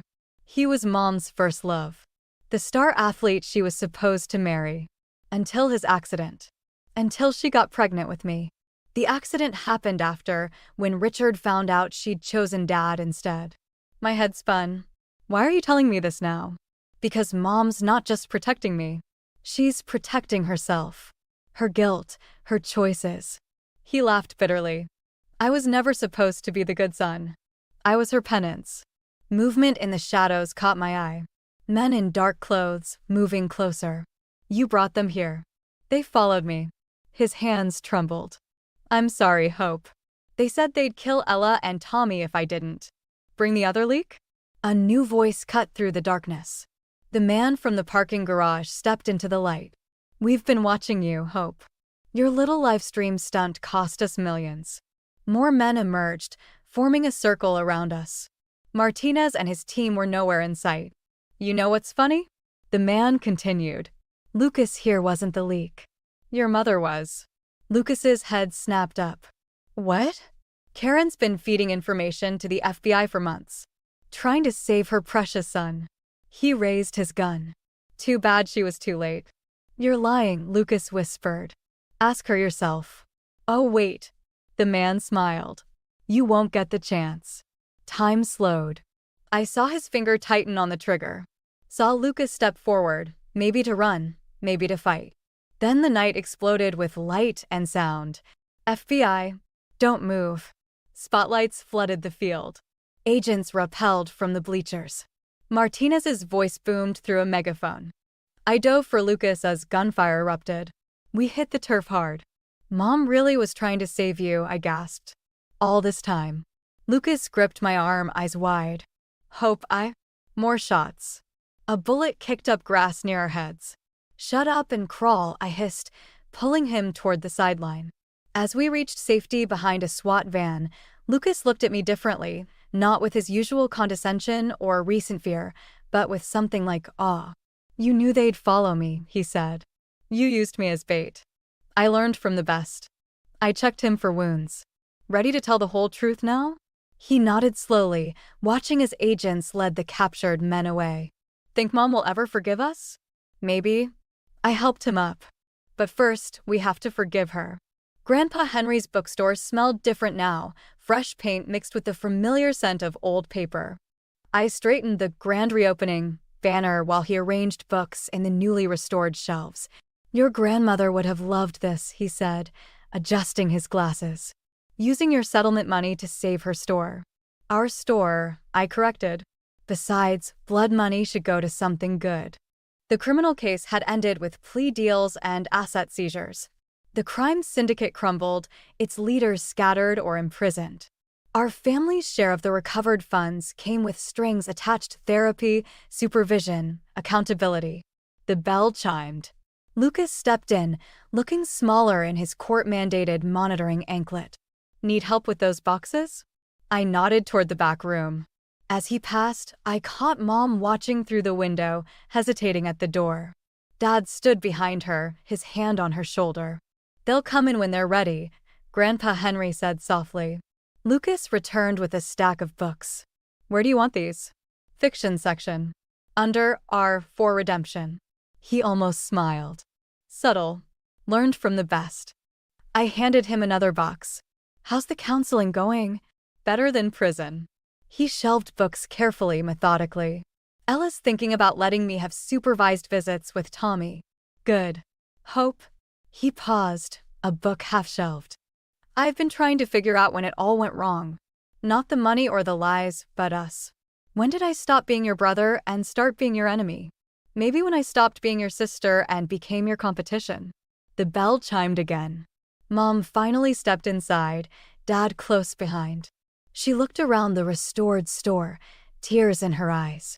Your grandmother's first edition collection, she whispered, touching the glass display case. You found them? In the attic, Grandpa Henry said, where you hid them when the creditors came for Richard's debts. Mom's hand trembled. I was trying to protect everyone. By lying, Dad's voice was gentle but firm. Or by making Lucas into something he wasn't? Both. She turned to Lucas. I thought if I could make you perfect, it would erase my mistakes. Instead, I just repeated them. Lucas stepped toward her, then stopped, uncertain. I moved between them, taking Mom's hand and placing it in Lucas's. Perfect is overrated, I said. Try honest instead. The door chimed one last time. Nina walked in with Tommy, returning from their ice cream run. The toddler squealed at the sight of Lucas, but stayed by Nina's side, still cautious around his father. Hey, champ, Lucas said softly. Want to help me put some books away? Tommy looked at Nina, who nodded. He took a tentative step toward Lucas. I turned away, giving them space, and found Dad studying the old family photos on the wall, Mom and Uncle Richard as teenagers, Grandma and Grandpa on their wedding day, Lucas and me as kids. I should have protected you both, he said. From Karen's guilt, from Richard's shadow, from my own cowardice. We protect ourselves now. I straightened a crooked frame. And maybe each other when we can. Speaking of protection, Grandpa Henry called from the counter, these books won't shelve themselves. Family project? One by one, they moved toward the boxes, Mom and Dad, Lucas with Tommy trailing behind, Nina grabbing the lighter loads. We worked in comfortable silence, finding our rhythms, respecting our spaces. I watched them from the ladder as I stalked the top shelves. My family, broken and healing, learning to exist in the truth rather than perfect lies. The revenge I'd sought had transformed into something else, not forgiveness exactly, but understanding. The last book in my hand was Grandma's favorite, worn and dog-eared. Inside the cover, her handwriting, the truth may hurt, but lies leave scars. I placed it carefully on the shelf, between the past we couldn't change and the future we'd have to build. Some stories end with perfect resolution, with all wounds healed and all sins forgiven. This wasn't one of them, but maybe that made it more true. Life in advertising is a lot like balancing on a high wire. Every step has to be measured, or you're likely to fall. That's how it felt, starting my new position at the central office. I was Ellie, freshly promoted and eager to prove myself in a game where creativity clashed with deadlines and client whims. It was my first day as a senior creative lead, and the office buzzed with the quiet intensity of a beehive. My desk was a clean slate, sprinkled with welcoming notes from some of my new team members. As I settled in, the first meeting of the day was called by Ms. Thorne, our department head, who had a reputation tough enough to sandpaper the floor. "Alright, everyone, let's make this quick. We're not here to waste time," Ms. Thorne snapped as we gathered around the glass table in the meeting room. Her eyes were sharp, missing nothing. As the meeting progressed, I pitched our new campaign idea. It's fresh, it targets the younger demographic with their love for sustainability and authenticity. We're not just selling a product, we're selling a lifestyle they want to embrace. Ms. Thorne's lips thinned. "Interesting, Ellie. But let's make sure it's not too dreamy. These millennials might love a cause, but at the end of the day, it's the hard sell that closes the deal." The rest of the day was a blur of introductions, project briefings, and setting up endless passwords for various systems. When the clock finally signaled the end of the day, I was the last to leave, making sure everything was lined up for the next morning. As I stepped out into the cool evening, my phone buzzed. It was a text from my older sister, Amanda. She rarely texted during the week, so seeing her name light up my screen brought a smile to my face. "Hey kiddo, just wanted to send you a little cheer. Mia nailed her choir solo today, and I got it on video. Sending it your way. Miss you." I texted back a string of heart emojis and a promise to call her over the weekend. My sister and I hadn't had the easiest time growing up, especially after our mom took off with her new flavor of the month and left us with our dad. When he passed, it felt like we only had each other against the world. I watched the video of Mia, her voice crystal clear and surprisingly mature for a 12-year-old. She had that spark, something special that made her more than just another kid in a school choir. "You're going places, kid," I murmured, pocketing my phone with a renewed sense of purpose. Saturday rolled around like a promise. I was finally on my way to Amanda's, armed with Mia's favorite chocolate cupcakes. Life had tossed enough at us, but weekends like these were small patches of normalcy we clung to. I knocked on Amanda's door, the familiar creak welcoming me inside. The aroma of fresh coffee mingled with the sound of Mia practicing scales in the background. Amanda emerged from the kitchen, a mock frown on her face. "Ellie, tell your niece to give it a rest, will ya?" My head's pounding like a drum solo. Laughing, I called out, "Mia, take 5. Aunt Ellie's here with the goods." Mia bounded into the room, her excitement bubbling over. "Aunt Ellie, did you watch the video? Did you see me hit that high note?" "I did, superstar. You were fantastic." I ruffled her hair, handing over the cupcakes, which she accepted with a grin. As Mia dashed back to her room, likely to stash the cupcakes away from adult supervision, I turned to Amanda. "How you holding up, sis? You look a bit worn out." Amanda sighed, pouring us coffee. "Work's a beast, Ellie. You know how it is. But it's nothing a good cuppa can't fix." We settled onto the couch, sipping the bitter brew. "Ellie, have you spoken to Mom recently?" Amanda's voice was tentative, almost cautious. Rolling my eyes, I shrugged. "You know I haven't. Not after the last circus. Why? Has she reached out?" "Nah, just the usual postcard from wherever the hell she is now. Maldives, I think. Says she's living her best life or some crap like that." Amanda's tone dripped with disdain. I snorted. "Living her best life, huh? Must be nice, forgetting you have daughters who deal with real life every day." The conversation turned as we discussed Mom's latest escapades, none of which involved her being a responsible parent. It was old news, but it stung anew each time. Changing the subject, Amanda leaned in, lowering her voice even though Mia was out of earshot. "Speaking of real life, I've been thinking about setting up a YouTube channel for Mia. She's got talent, Ellie. Real talent." My interest peaked. "That's a solid idea. She's a natural in front of a camera, and Lord knows she's got the pipes. What do you need to get started?"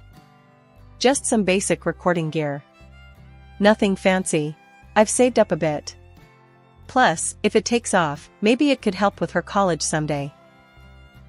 We spent the rest of the afternoon brainstorming for Mia's channel, our voices filled with an excitement that had been missing for too long. It wasn't just about the potential of a YouTube channel, it was about giving Mia something solid, something joyful to hold on to. Driving back to my place, I couldn't shake the feeling of warmth that only a day well spent with loved ones could bring. Despite the chaos of work, this, family, was what mattered. And I was ready to fight for it, come what may. 2 years flew by unnoticed: work, family, and work again. That Tuesday started like any other day at the office, with coffee that was too bitter and emails that were too many. But just before lunch, my world came crashing down with a single phone call. The hospital number flashed on my screen, and a cold sweat broke out across my back as I answered. "Hello? Is this Eleanor Jenkins?" a stern voice asked on the other end. "Yes, speaking. What's wrong?" "I'm sorry to inform you that your sister, Amanda Jenkins, was brought in today. She had a heart attack at work. She didn't make it, ma'am. I'm very sorry for your loss." The floor might as well have fallen away under me. "Thank you, I'll be there as soon as I can." I hung up, my heart pounding in my ears, and my vision blurry. Stumbling to Miss Thorne's office, I barely managed to knock.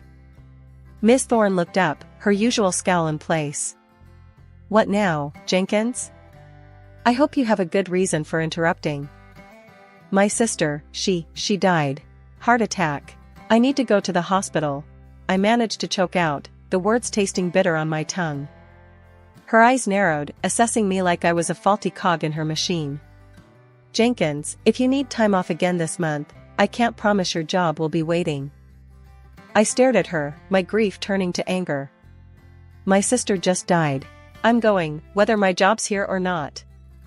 Without waiting for her response, I turned and left her office, her sharp voice calling after me. "Think about your career, Jenkins." I didn't stop, didn't look back.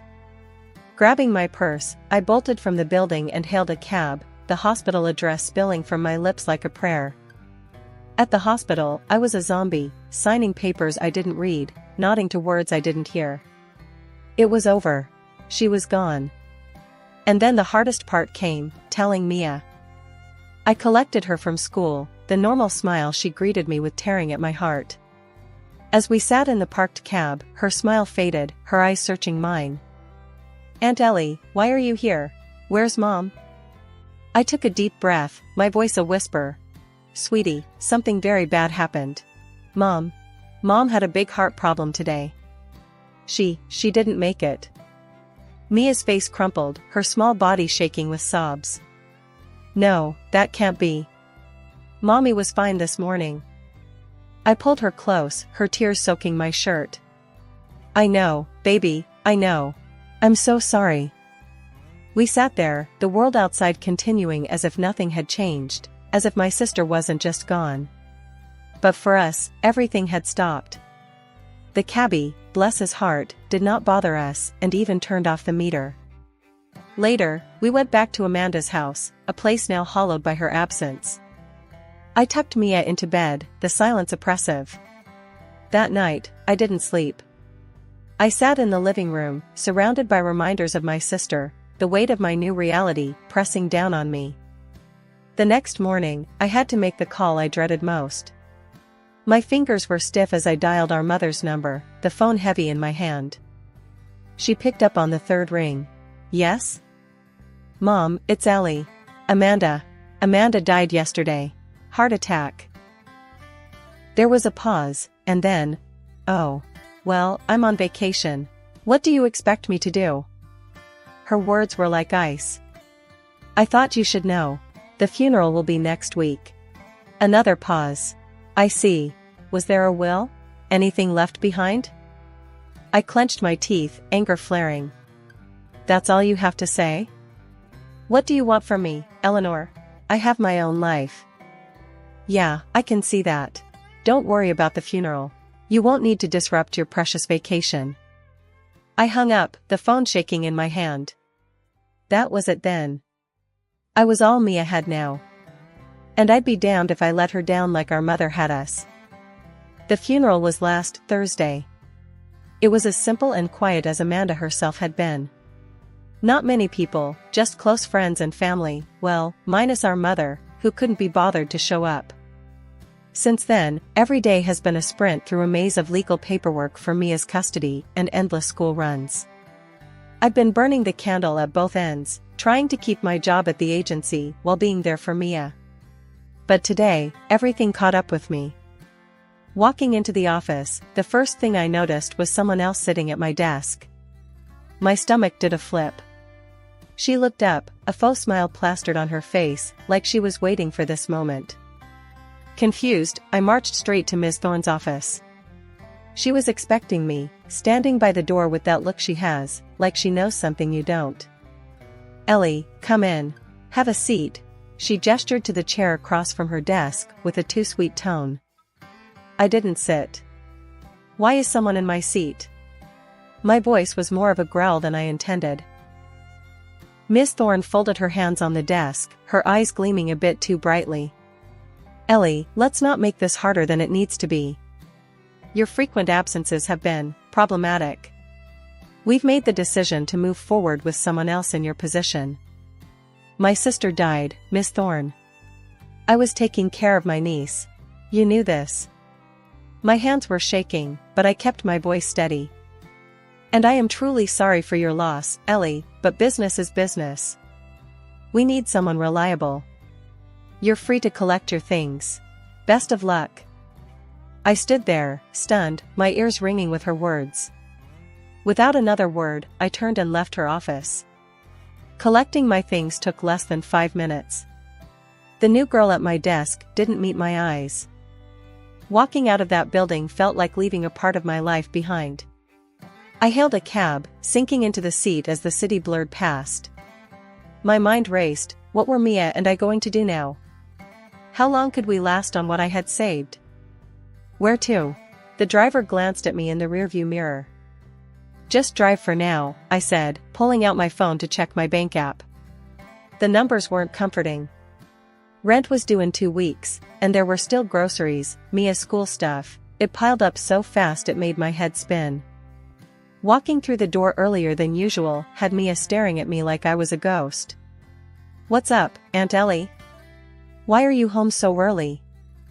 I slumped into a chair, the weight of the day crushing down on me. "Things are kind of messed up, kiddo. I lost my job today, and honestly, I'm not sure what we're going to do." Mia's eyes widened, her lips parting slightly as if to speak, but then she just turned and walked out of the room. The silence hung heavy until she came back, her arms struggling under the weight of her school backpack, which she dumped on the kitchen table. Zipper by zipper, she opened it and out spilled a mountain of dollars. My mouth dropped. "Mia, where the heck did you get all this?" She beamed, pride shining in her eyes. "It's my money, Aunt Ellie. I earned it singing. Mom helped me set up a YouTube channel a couple of years ago. I've been posting videos of my songs." "You what?" I grabbed my laptop, pulling up the internet as she spelled out her channel name. The page loaded, and there it was, hundreds of thousands of subscribers, videos with views ticking into the millions, and comments piled up like treasure. Reading through the comments, I couldn't help but smile. "Mia, this is incredible. You're a star." She shrugged, a bashful smile on her face. "I just like singing. But I thought the money could help, especially now."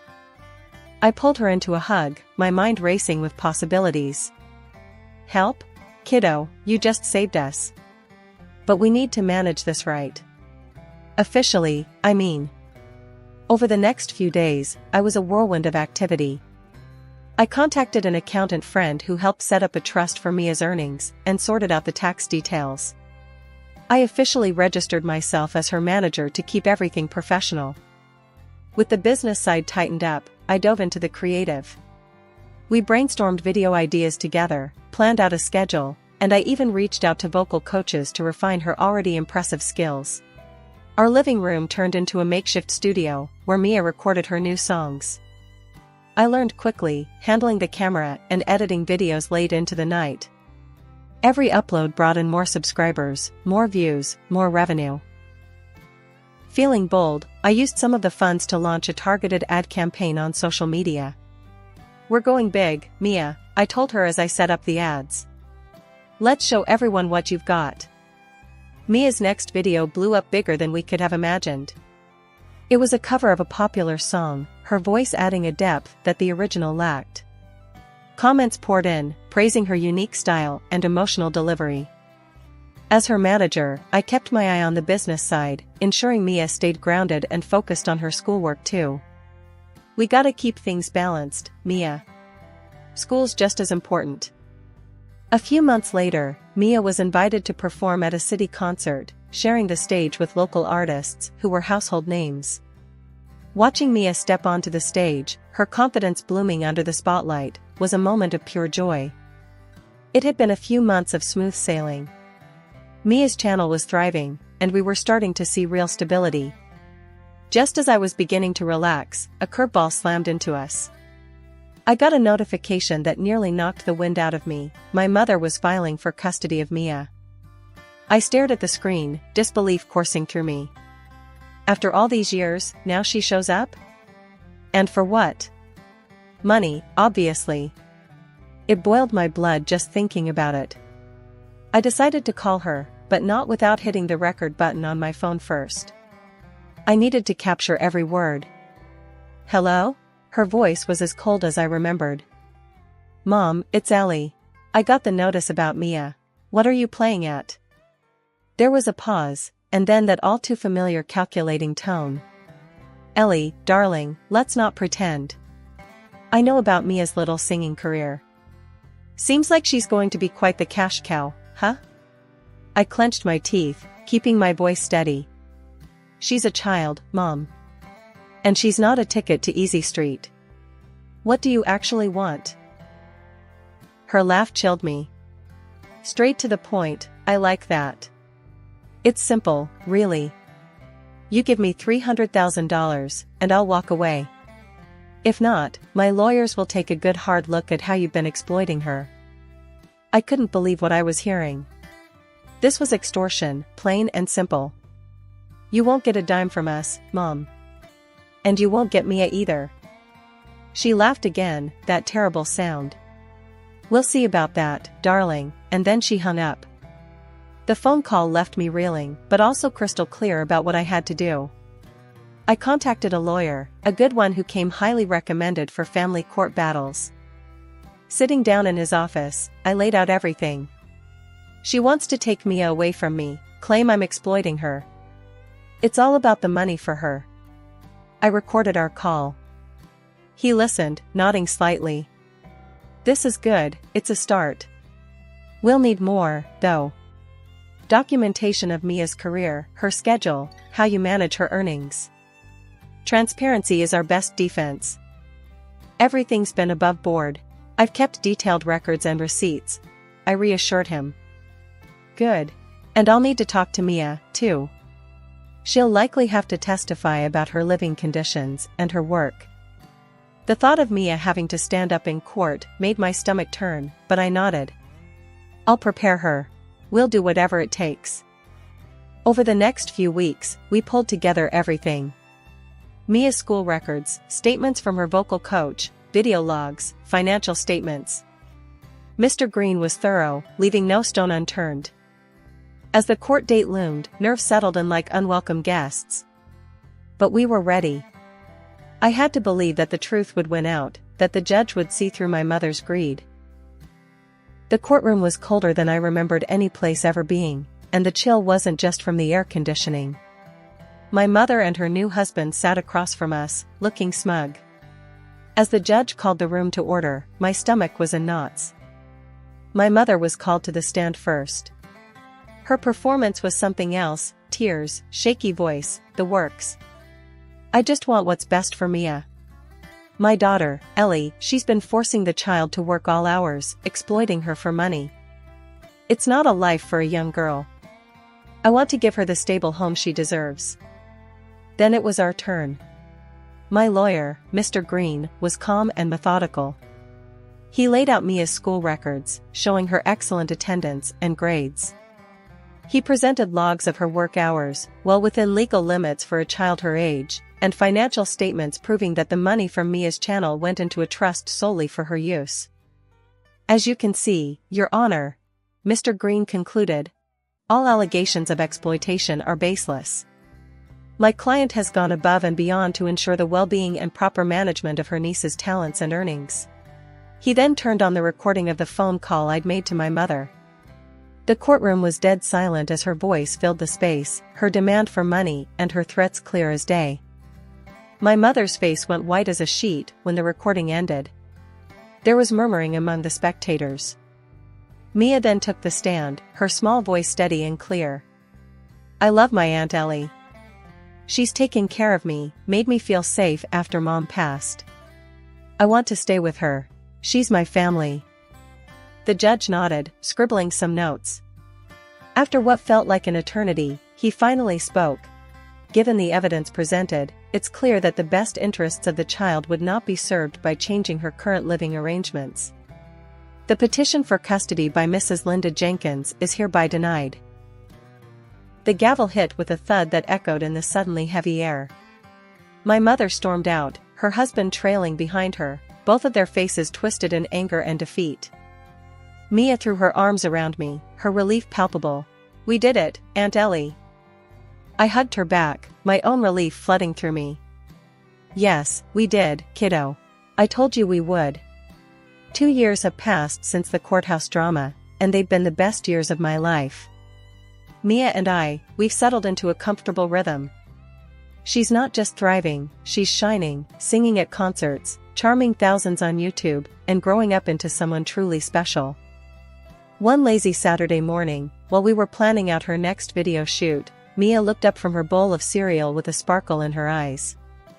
Aunt Ellie, you know, I've been thinking about college. I want to study music, really learn about it from the inside out. I smiled, handing her a glass of juice. That's a great idea, kiddo. We've got your college fund all set up. Whatever you want to study, you can. Mia's grin widened. Thanks, Aunt Ellie. You always make things possible. Well, that's my job, isn't it? Keeping our dreams on track. I tousled her hair as she giggled, then the conversation shifted, as it often did these days, to more personal matters. So, how are things with Tom? Mia asked, a mischievous twinkle in her eye. I blushed, a smile creeping up on my face. Actually, pretty amazing. We're getting married, Mia. Her eyes went wide. Seriously? That's awesome. Can I be your bridesmaid? Of course, you goof. I wouldn't have it any other way. I chuckled, feeling a warmth spread through me at the thought of the upcoming wedding. Tom had come into my life at a time when I thought all I'd be doing was fighting fires, both at work and home. He brought a sense of peace and joy that I hadn't known I was missing. It felt right, the four of us together, Tom and his son, Mia, and me. As for my mother, word had it that her latest husband had left her after the money ran dry. I felt a pang of something that might have been pity, but Mia brought me back to reality. You okay, Aunt Ellie? She asked, noticing my momentary silence. I squeezed her hand, shaking off the shadows of the past. Yeah, kiddo, I'm just thinking about how far we've come. And how we've got each other, which is all we really need. Mia leaned into my side, a content sigh escaping her. Yeah, we do. And now you've got Tom and Jack, too. It's funny how life works out. 2 years ago, I was scared, unsure of the future, fighting to keep Mia safe and happy.